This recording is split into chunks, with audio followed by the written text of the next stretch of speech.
Hello mga tropa! Ngayon mag-uumpisa naman na tayo ng ating lulutuin ngayong tanghali. Siyempre, lalagyan muna natin ng tuyong kalamyas ang ating lutuan. Sunod, papatas natin na rin mga isda. Ay tulingan daw, tulingang lapad baga. Ay aking pinutol-putol at nang hindi naman sobrang lalaki sa kawali. Maliit ang aking kawali. Papatasan natin ng ayos na ayos para ayos ang kanyang lagay baga. At hindi iwa-iwara. Yan ay nahugasan ko na at natanggalan ko na ng mga hasang at bituka. Tapos ilalagay na natin yung toppings. Yan ang magpapasarap at magpapakrimi ng aking sinaing na tulingan.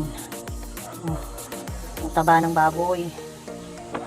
Yan talaga ang magdadala dyan.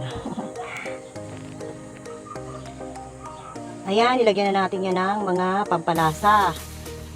Mga pampalasang konting luya, sibuyas at bawang para talagang malasa yung ating sinaing na tulingan.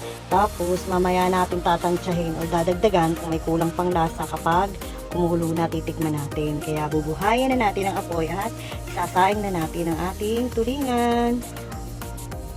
Ayan, kumukulo na siya. Ayan, ay hahayaan lang natin kumulo at kung may kulang na pampalasa, hindi ating dadagdagan. Sobrang dilim naman ang aking camera. Ayaw bagang umilaw at excessive heat na daw. Pati cellphone ko ay nag-iinit na. Hindi ating aangangin natin. Aray, gusto ko yung lamira na ang kanyang taba. Ano bang tawag? Basta lamira, lutong-luto ang kanyang taba para mas masarap at lasang-lasa ang ano baga, mas masarap ang lasa, creamy. Pero wag naman doon sa puntong nakakaumay na. Masarap niya. Naku, parami ang kain ko na naman ito ng kanin. Ayan, mga tropa, luto na yan. May kulang nga pala tayo, siling haba. Ano ba yan? Tuwi na lang ako nagluluto. Ay, kulang sa rekado. Balikan naman hindi nga ako nakabili kanina nung may dumaan. Siguro dahil walang tinda, kaya hindi ko na alaala kasi wala akong nakitang siling haba. Pero okay na yan, luto na yan. Paangangin lang natin ng konti kasi medyo matigas-tigas pa yung taba. Yan lang po ang aking version ng aking sinaing na tulingan. Salamat sa panonood mga tropa.